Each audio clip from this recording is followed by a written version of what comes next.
Life Code épisode 509. La médiocrité, c'est une maladie. Bienvenue à Life Code, le podcast par excellence pour les gens qui refusent le statu quo et qui aspirent à une vie extraordinaire à tous les niveaux. À chaque épisode, je vous présente une personne inspirante, un concept, un rituel ou une stratégie pour vous aider à créer, exécuter et à réaliser votre propre définition d'une vie exceptionnelle selon vos valeurs et votre propre code. Mon nom est Dr Charles Leroux et ça commence maintenant. Salut tout le monde, Dr Charles Leroux ici, bienvenue à Life Code. Merci pour votre temps, merci pour votre présence, merci pour votre écoute et merci pour votre énergie.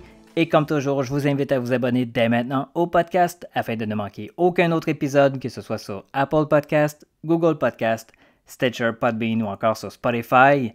Et aujourd'hui, et oui, je vous le dis, la médiocrité, c'est une maladie. Pas seulement localement, mais globalement en fait. Pourquoi? Parce que c'est comme si on était assis dans un spa.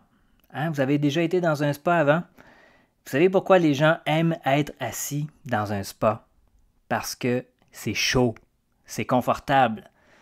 Et c'est quand vraiment on commence à ressentir l'inconfort parce qu'on en sort, ouh là, les frissons, hein, c'est pas génial. C'est quand on commence en fait à ressentir l'inconfort d'avoir des plus hauts standards que ça commence à être inconfortable, désagréable. Et vous savez pourquoi c'est inconfortable d'avoir des standards de vie plus élevés? Parce que très peu de gens en font, très peu de gens en ont.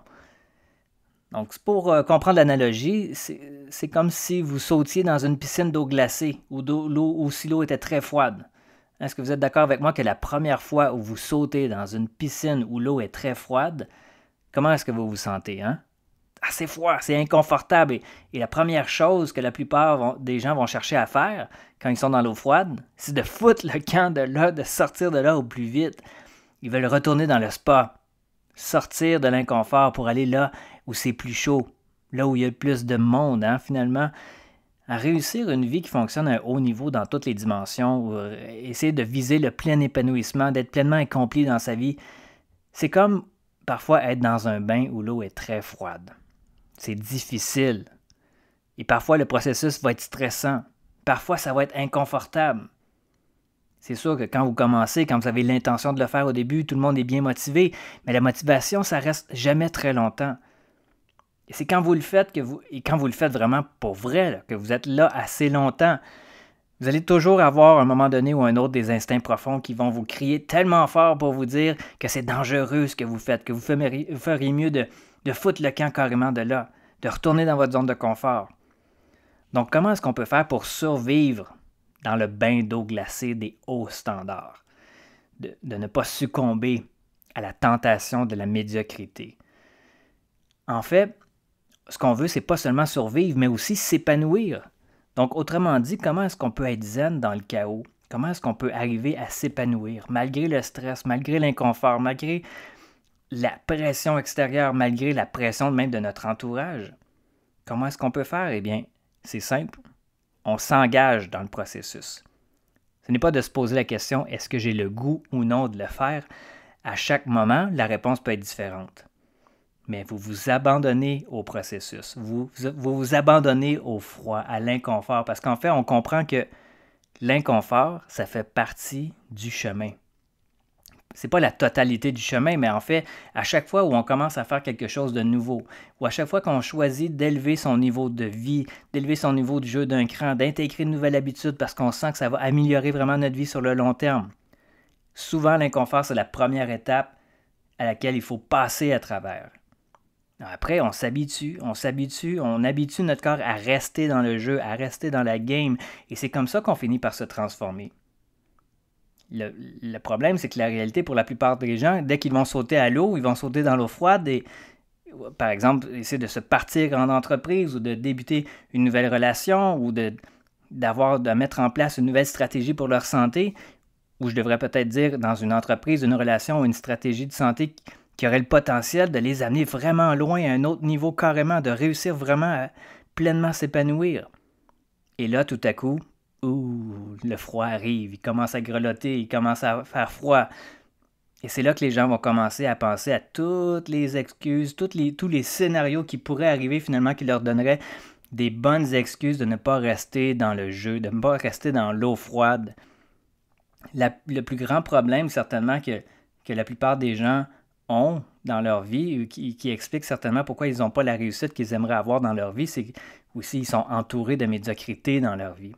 La plupart des gens visent à rester dans un niveau moyen, à rester le plus possible dans le confort, et dès que c'est inconfortable, ils cherchent à trouver n'importe quelle solution pour retrouver ce confort-là.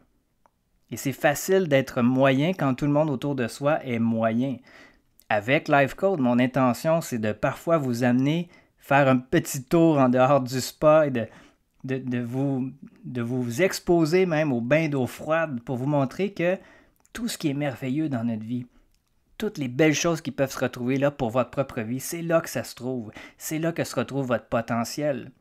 Ma mission, c'est de vous montrer le potentiel que vous avez, que vous aimeriez avoir, que vous avez en fait en réalité, et que tout le monde autour de vous essaie de vous faire croire que vous n'avez pas. Donc rappelez-vous, quand c'est inconfortable, dites-vous que ça fait partie du processus. Si la situation actuelle vous fait sentir sous pression, stressé, fatigué, dépassé, dites-vous que ça fait partie du processus. Posez-vous la question, sur quoi est-ce que j'ai le contrôle? Quelle est la priorité en ce moment pour moi? Qu'est-ce que je peux faire peut-être pour mieux me respecter, mieux élever mon niveau d'énergie, peut-être mieux me reposer, mieux prendre soin de moi, peut-être ralentir, faire un petit pas de côté pour mieux réfléchir à comment est-ce que je pourrais mieux faire les choses, comment je pourrais mieux être à travers tout ça, peut-être réinterpréter ce qui se passe autour de vous et de vous dire qu'en ce moment, c'est peut-être pas confortable, mais c'est certainement ce que vous avez besoin de vivre pour vous améliorer, pour apprendre à faire différemment et à vous propulser quand la situation sera différente. En fait, c'est de s'habituer et à s'entraîner à être zen dans le chaos. Mettez en place les rituels nécessaires, prenez le temps de réfléchir à ce que vous pourriez mettre en place, faites du ménage dans votre vie, essayez de simplifier les choses le plus possible, essayez de rester connecté avec votre vision pour le long terme. Ne soyez pas hypnotisé par ce qui se passe à court terme. Ce qui est là en ce moment, évidemment, c'est pas confortable. Évidemment, on est tous dans le même bateau et je suis le premier à lever la main pour dire que je trouve que la situation, parfois, elle est très désagréable. Mais c'est notre rôle et c'est notre mission de rester connecté avec ce qui est là en ce moment, ce qui est la priorité, ce qui est l'opportunité, qui est de continuer à travailler sur soi pour se renforcer, développer sa capacité d'adaptation, sa résilience et faire en sorte qu'on puisse s'élever malgré la situation actuelle. J'espère que vous avez apprécié l'épisode d'aujourd'hui, les amis. Si c'est le cas, venez me le dire sur les réseaux sociaux, que ce soit dans vos stories ou sur mes publications, puis venir me rejoindre sur Facebook ou Instagram @Dr Charles Leroux. Sur ce, mes amis, passez une excellente journée et nous, on se reparle très bientôt. C'est tout pour l'épisode d'aujourd'hui. Merci énormément pour votre écoute. Pour en savoir un peu plus sur ma philosophie, mon Life Code 24/7, je vous invite à consulter le site internet charlesleroux.ca. Et je vous invite également à partager le podcast Life Code avec vos amis sur vos réseaux sociaux. Vous pouvez me suivre également sur Facebook et Instagram @Dr Charles Leroux.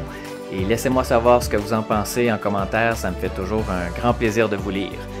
Et finalement, assurez-vous de vous abonner au podcast Life Code pour ne manquer aucun autre épisode sur iTunes. Et vous me rendriez un immense service si vous vouliez m'aider dans ma mission de rejoindre le plus grand nombre de personnes possible, soit en mettant une review ou en laissant un avis sur iTunes et partager le podcast pour que le plus grand nombre de personnes possible puissent exécuter leur code de vie, créer un impact massif et changer le monde pour le mieux. Merci à tous et à très bientôt.